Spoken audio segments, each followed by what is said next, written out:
आज का लेसन हमारा है केमिस्ट्री 9th से एक्सरसाइज शॉर्ट क्वेश्चंस। इंपॉर्टेंट है, इंपॉर्टेंट ऐसे हैं कि कुछ स्टूडेंट जो हैं जो सिर्फ पास मार्क पूरे करने के चक्कर में हो, पास मार्क के लिए उनके लिए भी ये अहम है कि कुछ शॉर्ट क्वेश्चन जो हैं वो इजी हैं। ठीक, उसका आंसर बड़ा शॉर्ट है तो वो इजीली ये 2 नंबर का शॉर्ट क्वेश्चन वहां यहां से याद कर सकते हैं। तो इसलिए ये अहम है। एक तो लायक बच्चों का पेपर कंप्लीट नहीं होगा, समझ ले, उनके लिए अहम है। तो बाकी वीक बच्चे जो हैं वो भी ये कर सकते हैं, नंबर 2-4 मिल जाएंगे यहां से उनको। तो इनको समझने की कोशिश करते हैं डिटेल से कि ये है क्या इसके अंदर। Main differentiate between an organic and an inorganic compound. पहला जो है उसकी स्टेटमेंट है डिफरेंशिएट, फर्क बयान करना है या कंपैरिजन करना है ऑर्गेनिक और इनऑर्गेनिक कंपाउंड के अंदर। ठीक, तो इसका हेडिंग बना सकते हैं आप, difference between an inorganic and inorganic compound. Heading बन जाएगी ऑर्गेनिक कंपाउंड अलग लिख दें, इनऑर्गेनिक अलग लिख दें। तो ये असल में है कहां से, ये जो चैप्टर का 11 का इंट्रोडक्शन है ना, इंट्रोडक्शन का जो फर्स्ट पैरा है, फर्स्ट पैराग्राफ, ये इसी चीज पे है। ये शॉर्ट क्वेश्चन जो है इंट्रोडक्शन का फर्स्ट पैराग्राफ ही ये है। तो an organic compound always contain, organic compound के अंदर क्या होता है, ऑलवेज, हमेशा क्या चीज होनी चाहिए, कंटेन कार्बन, कार्बन एलिमेंट होना चाहिए एज एन एसेंशियल एलिमेंट। लाजमी तौर पर जो एलिमेंट होगा वो होगा कार्बन ऑर्गेनिक कंपाउंड के अंदर। और नेक्स्ट पार्ट इसका उसी पैराग्राफ के एंड पे है। अब कार्बन के अलावा इसके अंदर क्या होता है, अपार्ट फ्रॉम, अपार्ट मतलब के अलावा, apart from carbon organic compound contains hydrogen, hydrogen होती है, ठीक, एंड ऑक्सीजन, और ऑक्सीजन एज वेल।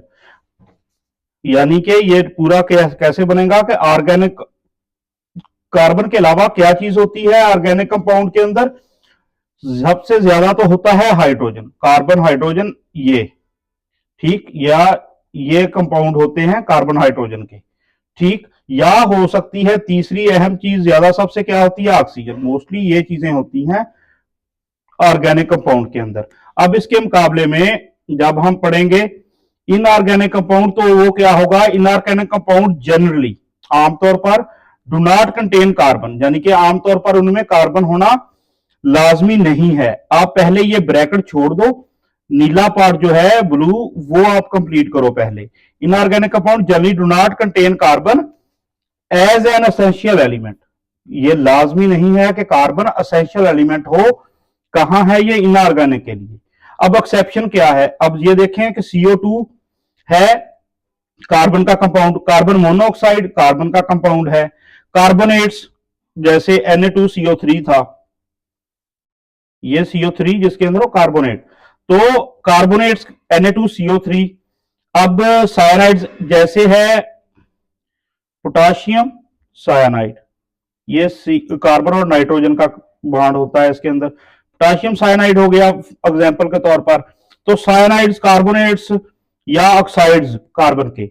अब ये कहां आएंगे कि इनके अंदर भी कार्बन है, लेकिन ये रखे कहां जाएंगे, उसके अंदर इनऑर्गेनिक के अंदर। ये इनऑर्गेनिक में पढ़े जाते हैं कार्बन के कंपाउंड ही, ये एक्सेप्शन है। तो ये एक्सेप्शन याद रखनी है, ये लिखनी पड़ेगी आपको। Inorganic compound generally do not contain carbon as an essential element, carbon लाजमी शर्त नहीं है लेकिन ऑर्गेनिक की शर्त है। ऑर्गेनिक के अंदर जो है वो कार्बन लाजमी शर्त है। तो ये हो गया एक difference. Organic compound usually contain, आमतौर पर ऑर्गेनिक कंपाउंड में क्या होता है, कार्बन हाइड्रोजन बॉन्ड्स होते हैं, सबसे ज्यादा ये चीज होती है, कार्बन हाइड्रोजन बॉन्ड्स होते हैं। और ये वर्ड यूजुअली याद लिखना पड़ेगा आपको, organic compound usually contain carbon hydrogen bonds. अब इनऑर्गेनिक कंपाउंड लैक्स, उनके अंदर ये कोई जरूरी नहीं है कार्बन हाइड्रोजन बॉन्ड्स। ये दो डिफरेंस हो गए। पहला डिफरेंस टेक्स्ट बुक के मुताबिक है, पैराग्राफ के मुताबिक। अब इसकी एग्जांपल देनी है, दे दें, लिख दें, मिथेन CH4, ग्लूकोज C6H12O6, यहां सोडियम क्लोराइड की दे दें, और वाटर H2O। तो ये सिंपल एग्जांपल्स हो गई। अब why are organic compounds found in large numbers, तो लार्ज नंबर में ऑर्गेनिक कंपाउंड क्यों पाए जाते हैं, वाई के साथ है, तो इसका मतलब है इसकी रीजन आपको आंसर में लिखनी पड़ेगी। तो ये जो है ये इंट्रोडक्शन से ही है, इंट्रोडक्शन जो है चैप्टर का वहां से ये इंट्रो से दिया गया है। तो उसके अंदर ये गिवन है पैसेज जो है, एक पैराग्राफ जो है पूरा वो लिखा हुआ है इसी बात पे। Organic compounds are found in large numbers, large numbers में ऑर्गेनिक कंपाउंड्स पाए जाते हैं। तो ये सेंटेंस बुक का है, this is due to some unique properties of carbon, carbon की ये यूनिक प्रॉपर्टीज होती हैं कुछ, जिस वजह से सबसे ज्यादा जो है इतनी तादाद में या लार्ज नंबर में ऑर्गेनिक कंपाउंड पाए जाते हैं। तो वो प्रॉपर्टीज मेनली दो मेंशन है टेक्स्ट बुक के अंदर, ठीक, दोनों को आप लिख लें। आपको देखने में ये लगेगा लेंथी जवाब है नहीं, इंतहाई सिंपल आसान चीज है ये, ठीक। दो दो सेंटेंसेस हैं ये। 4 कोवलेंट बॉन्ड्स, कार्बन कितने बॉन्ड बनाती है, 4, कार्बन के बॉन्ड होते हैं 4, कार्बन फॉर्म्स 4 कोवलेंट बॉन्ड्स, और बॉन्ड कौन से हैं, कोवलेंट, कोवलेंट बॉन्ड बनाती है carbon 4। Because of its small size, carbon का स्मॉल जो साइज है, कार्बन का साइज कैसा है, स्मॉल, उस वजह से because of small size these bonds are short, ये बॉन्ड कैसे होते हैं, शॉर्ट एंड स्ट्रॉन्ग, शॉर्ट और स्ट्रॉन्ग होते हैं स्मॉल साइज की वजह से कार्बन के ये बॉन्ड्स।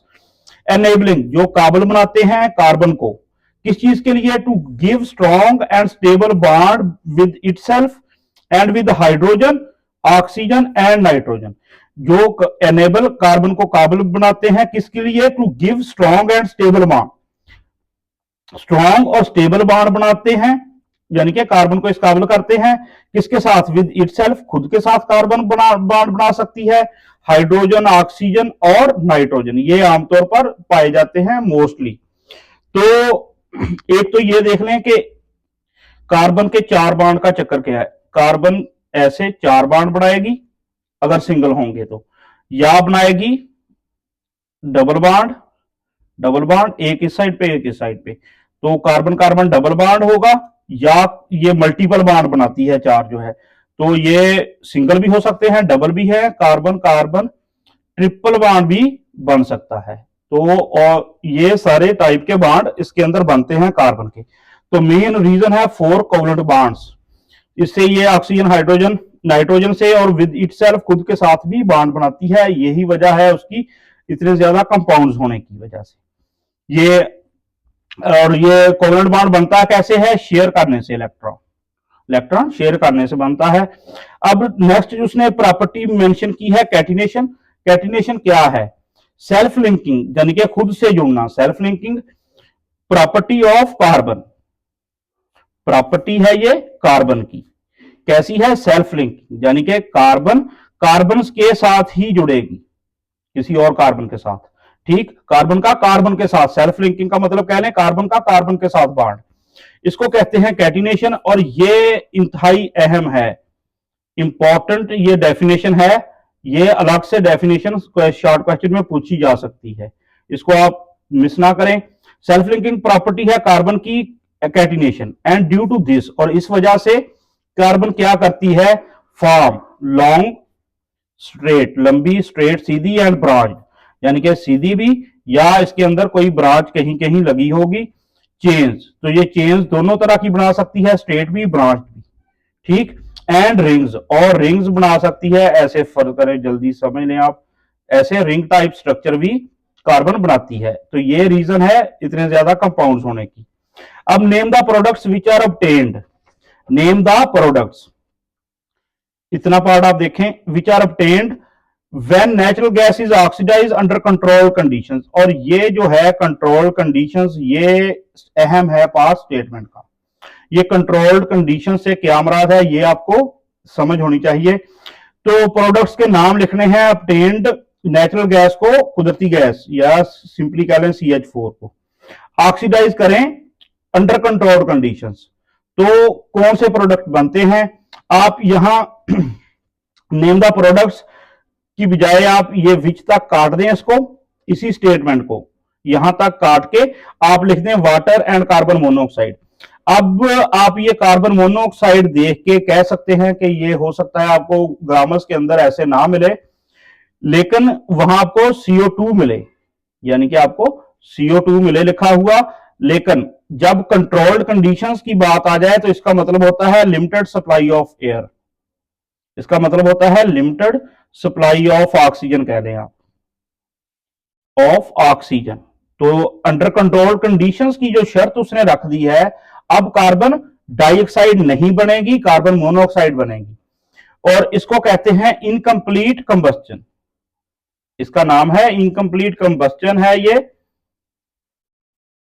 इस वजह से कार्बन मोनोऑक्साइड बनेगी, डाइऑक्साइड नहीं बनेगी। यही इसका बेस्ट आंसर है, क्योंकि कंट्रोल कंडीशंस की जो है स्टेटमेंट, इसको हम इग्नोर नहीं कर सकते। वाटर बनता है, कार्बन मोनोऑक्साइड बनती है, आर ऑब्टेन्ड, तो बाकी सारा आर ऑब्टेन्ड के बाद रिपीट कर दें वही सेंटेंस क्वेश्चन का ही। तो रिएक्शन ये बन जाएगा CH4 3O2, ये कार्बन मोनोऑक्साइड और वाटर।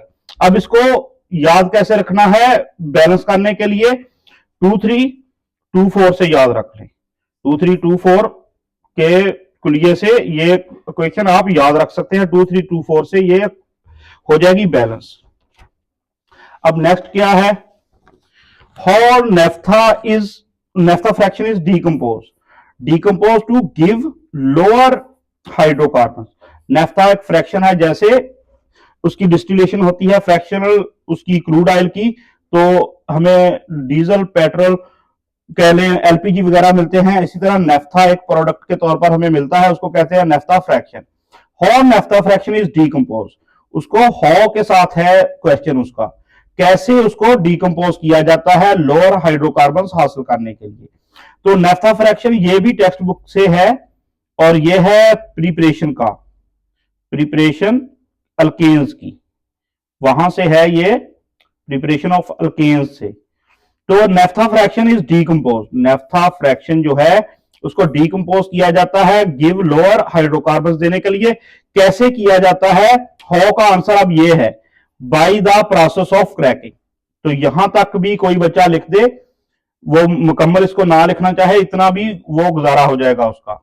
नेफ्था फ्रैक्शन डीकंपोज होती है लोअर हाइड्रोकार्बन देने के लिए। कैसे होती है, प्रोसेस कौन सा है, क्रैकिंग है, उस प्रोसेस का नाम क्रैकिंग है। तो अब क्रैकिंग में होता क्या है, ये टेक्स्ट बुक में है, तो इसको पूरा आंसर टेक्स्ट बुक के मुताबिक लिखना पड़ेगा। क्रैकिंग में क्या होता है, नेफ्था इज हीटेड, इसको नेफ्था को हीट किया जाता है, कहां तक, 500 डिग्री सी तक, 500 डिग्री सी तक आप इसको हीट करोगे नेफ्था को। कैसे, in the presence of catalyst, और कैटालिस्ट की मौजूदगी के अंदर, और वो कैटालिस्ट कौन सी है, जियोलाइट है। कैटालिस्ट कौन सी है, ये जियोलाइट कैटालिस्ट गिवन है, 500 डिग्री सी, और ये अलग से कलर कर दिया है ताकि ये इजीली याद रखा जा सके। टू गिव हाइड्रोकार्बन, हाइड्रोकार्बन कौन से, 5 से 10 कार्बन एटम वाले। तो लोअर हाइड्रोकार्बन के लिए यहां उसने 5 से 10, ये 5 से 10 कंफ्यूज है थोड़ा ये नंबर जो हैं, क्योंकि नेफ्था की कंपोजिशन जो होती है वो 5 से 10 कह लें या 12 तक कार्बन इसके अंदर होते हैं, तो इससे मिलते जो है वो लोअर होते हैं। अब बनता क्या है नेफ्था को डीकंपोज कैसे किया, 500 डिग्री सी पे, ठीक, और जियोलाइट की मौजूदगी में। तो ये हो alkanes and alkenes, alkanes and alkenes containing 5 to 10 carbon atoms. तो इसके अंदर असल में ये थोड़ा हो सकता है करेक्शन कर दी जाए बुक के अंदर, या इसको ऐसे ही छोड़ दे, इग्नोर कर दे, लेकिन ये मेनली मिथेन बनती है, ठीक। उसके अलावा मिथेन के बाद इथीन और प्रोपीन, तो ये इसके अंदर 2 कार्बन होंगे, C2 है, इसके अंदर 3 होंगे कार्बन, इसके अंदर कार्बन 1 है, तो ये लोअर कार्बन जो है 1 2 3 वाले मिलते हैं इसके अंदर। मेन जो इसका डीकंपोज करने से ये 3 प्रोपीन, इथीन, मीथेन, तो ये मेन उसका कंपोजिशन होती है।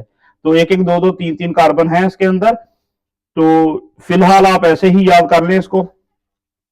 Write down the molecular formula, structure formula, condensed structure formula. 3 formulas पूछे हैं, मॉलिक्यूलर, स्ट्रक्चरल या कंडेंस्ड। अब condensed formula, molecular formula, structure formula किसका पूछा है? आइसोब्यूटेन का। आइसोब्यूटेन का फार्मूला क्या होगा? तो केमिकल फार्मूला सबसे पहले लिखते हैं, इसका है C4H10। C4H10 4-10 का है ये कॉम्बिनेशन। तो 4-10 C4H10 ये इसका केमिकल फार्मूला। अब कंडेंस्ड पहले आप स्ट्रक्चरल फार्मूला कैसे लिखेंगे, इसको ड्रा कैसे करेंगे? आप ड्रा करना, आप डायरेक्ट मैंने इसलिए नहीं लिखा कि आप देख लें कि ये ड्रा कैसे होगा। तो ड्रा करने के लिए आप इसको सिंपली ये करें कि पहले 3 कार्बन जो हैं वो बना दें। ठीक, अब जो सेंटर में दूसरे नंबर पे कार्बन है, इस पे एक साइड पे हाइड्रोजन लगा दें, एक साइड पे आप लगा दें इस पे कार्बन, ऐसे। ठीक, यहां बन जाएगा H, यानी कि असल में ये CH3 है पूरे का पूरा मिथाइल। अच्छा, अब ये 2 कार्बन ये बच गई, पहले इसको हल करें आप। सेंटर वाली कार्बन पे ऊपर आप हाइड्रोजन लिख दो, नीचे कार्बन से कार्बन मिला के ये 3H लिख दो। हर कार्बन के आप 4 बांड पूरे करने हैं। तो अब यहां H आ जाएगा, ये भी CH3 लग जाएगा, यहां भी CH3 आ जाएगा, CH3। ठीक, या आप कह लें कि ये ऐसे है CH3 CH3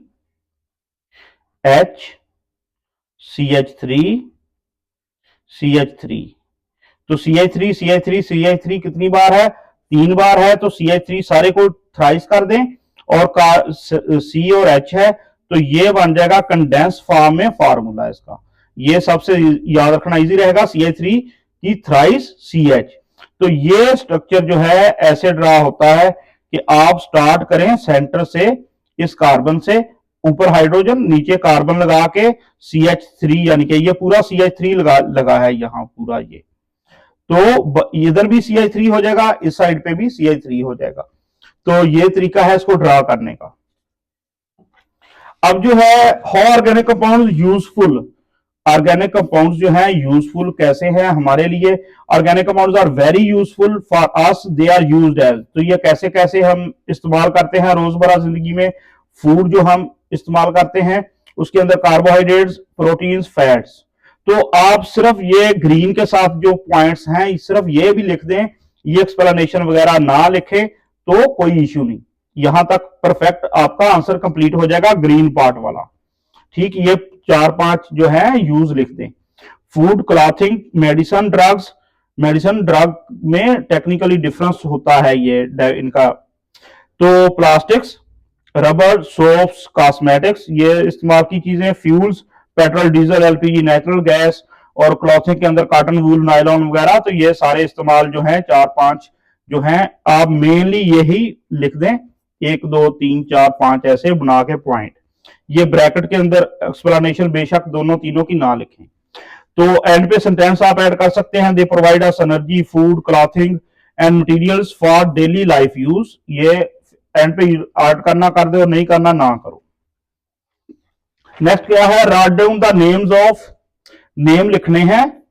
ठीक, 5 नाम लिखने हैं। सच ऑर्गेनिक कंपाउंड्स, ऑर्गेनिक कंपाउंड्स कौन से? विच एग्जिस्ट नेचुरली, जो कुदरती तौर पर मौजूद हैं, उनको लैब के अंदर या कह लें इंडस्ट्री में नहीं तैयार किया जाता, बल्कि वो नेचर में पाए जाते हैं।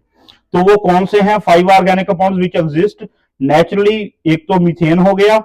ठीक, तो फार्मूला इसका ये लिखना है, लिख दें। तो एथेनॉल है, एथेनॉल अल्कोहल के अंदर, मीथेन कुदरती गैस, तो ये C2H5OH हो गया। ग्लूकोज फ्रूट्स वगैरह में C6H12O6 हो गया। एसिटिक एसिड ये था सिरके के अंदर, विनेगर के अंदर, ये एसिड के चैप्टर में जो टेबल है वहां ये दोनों मेंशन है। ठीक, तो एसिटिक एसिड का था CH3COOH। अब जो है सिट्रिक एसिड, ये तुर्च फलों में, तो इसके लिए सिट्रिक एसिड के लिए था C6H8O7 ऐसे। इसको 687 से आप याद रख लें, 687। तो ऐसे ये नंबर लग जाएगा, इसका फार्मूला याद। ये जरूरी नहीं है, सिर्फ वैसे ही आपको लिख दिया है कि ऑब्जेक्टिव में कहीं ना कहीं कभी कोई फार्मूला पूछा जा सकता है। तो give IUPAC name, IUPAC name देना है आपने, कंपाउंड ये गिवन है, कंपाउंड ये गिवन है, तो इसका तरीका क्या होगा, आप डायरेक्ट नाम में लिख सकता था, लेकिन आप पहले ये, अगर किसी को नहीं पता तो वो नॉमेनक्लेचर जो है वो अभी सीख सकता है। तो इसके 3 पार्ट होते हैं मेनली नाम देने के लिए, रूट, ठीक है, रूट के बाद सफिक्स, और रूट से पहले जो होती है वो लगाया जाता है प्रीफिक्स। ठीक, अब सबसे पहले रूट डिसाइड करेंगे। रूट डिसाइड करने के लिए लंबी चेन जो है, लॉन्गेस्ट कंटिन्यूस चेन, वो सिलेक्ट की जाती है। तो वो ये हो गई, कितने इसके अंदर कार्बन है, 1 2 3 4, 4 के लिए क्या हम करते हैं यूज, ब्यूट करते हैं यूज। अब इसकी रूट कौन सी हो गई, ब्यूट। और अब जो है बाद में क्या आएगा, सफिक्स। सफिक्स होता है फैमिली नेम, सारे के अंदर है सिंगल बॉन्ड, तो एन बन जाएगा। एक तो हो गया ये ब्यूटेन है, ठीक, यहां तक। तो अब जो है सफिक्स एन लगा दिया, रूट डिसाइड कर ले ब्यूट। अब देखा जाता है कि इसमें ग्रुप कौन सा अटैच है, साथ ब्रांच सब्स्टिट्यूट कौन सा है इसके साथ अटैच, तो इसको अलग कलर से लिखा है, ये मिथाइल है, ठीक, CH3 मिथाइल है। अब नंबर लगाने हैं आपने, नंबर उस साइड से लगाया जाता है जिस साइड से ये ब्रांच जो है वो करीब हो। उसकी काउंटिंग यहां से करेंगे तो ये दूर चली जाएगी, यहां से करेंगे तो ये करीब काउंटिंग आएगी। तो 1 2 3 4, तो ये ब्यूटेन बन गया पहले। तो अब जो ग्रुप है ये किस नंबर पे है, 2 पे लगा, तो ये बन जाएगा 2 मिथाइल ब्यूटेन। 2 के बाद डैश मिथाइल, ये कैपिटल M आएगा, मिथाइल L ब्यूटेन। अब ये बन जाएगा 2 मिथाइल ब्यूटेन। तो रूट जो थी ब्यूटेन, इससे पहले क्या आया है, प्रीफिक्स, यानी कि ग्रुप जो भी अटैच है साथ, वो प्रीफिक्स के तौर पर पहले आया है ब्यूटेन से, ब्यूट यानी कि रूट से पहले। तो ये बनता है सीक्वेंस PRS का, प्रीफिक्स पहले, रूट दरमियान में, सफिक्स बाद में, एन, ये मिथाइल ग्रुप जो होता है ये प्रीफिक्स होता है। तो ये है सारा नॉमेनक्लेचर देने, उसका नाम देने का तरीका। तो नेक्स्ट क्या है, how do the melting and boiling points. Melting and boiling points जो हैं किसके, अल्केन्स के, चेंज, वो हाउ डू कैसे चेंज होते हैं, when we move from lower members to higher members, यानी कि लोअर से हायर मेंबर्स की तरफ, यानी कि कार्बन की तादाद जो है उनके लिहाज से वो बढ़ने से कैसे चेंज होते हैं, लोअर से हायर की तरफ जाने से, ठीक। हाउ डू चेंज, कैसे चेंज होते हैं, melting and boiling points of alkanes increase, तो वो इंक्रीज करते हैं, वो इंक्रीज करते हैं, ये अलग कलर से मेंशन कर दिया है। कैसे, व्हेन वी मूव फ्रॉम, जब हम चलते हैं कहते हैं लोअर से हायर की तरफ, तो ये इंक्रीज होते हैं, लोअर टू हायर जाते हुए ये मेल्टिंग पॉइंट्स इंक्रीज होते हैं। अब यहां तक भी अगर कोई आंसर लिख देगा तो चल जाएगा, उसका इजी यहां तक हो जाएगा। लेकिन अगर परफेक्ट आंसर आपने इसका कंप्लीट करना है तो रीजन आपको लिखनी पड़ेगी। तो रीजन इसकी क्या है, as the number of carbon atoms increase, जैसे number of carbon atom increase होता है क्या होगा, मॉलिक्यूलर मास, एक चीज ये नोट कर लें, और साइज, दूसरा है साइज, मॉलिक्यूलर मास और साइज जो है मॉलिक्यूल्स का वो इंक्रीज हो जाता है। नंबर ऑफ कार्बन एटम बढ़ने से मॉलिक्यूलर मास और साइज इंक्रीज हो जाएगा। और नेक्स्ट क्या चीज है, forces of attraction. Forces of attraction जो है अल्केन्स में कौन सी है, वान डेर वाल्स फोर्सेस, ये साइंटिस्ट का नाम है, या आपको इसकी जगह लंदन डिस्पर्शन फोर्सेस भी लिखा हुआ मिलेगा, लंदन डिस्पर्शन फोर्सेस, ये भी किसी हैंडबुक में हो सकता है लिखा हुआ, या वैन डेर वाल्स। तो ये लंदन जो है ये भी साइंटिस्ट का नाम है, ये पूरा नाम साइंटिस्ट का ही है। तो ये फोर्सेस जो हैं, फोर्सेस ऑफ अट्रैक्शन, इनके क्या होता है, बिटवीन द मॉलिक्यूल्स, मॉलिक्यूल्स के दरमियान क्या होंगी, बिकम स्ट्रॉन्गर, वो स्ट्रॉन्ग हो जाती हैं। देयरफॉर अब क्या करना पड़ेगा, मोर हीट इज रिक्वायर्ड, अब मोर हीट रिक्वायर होगी to separate the molecules, molecule को तोड़ने के लिए, ब्रेक करने के लिए रिक्वायर्ड हीट जो है वो ज्यादा होगी। सो मेल्टिंग एंड बॉइलिंग पॉइंट्स क्या हो जाएंगे, राइज।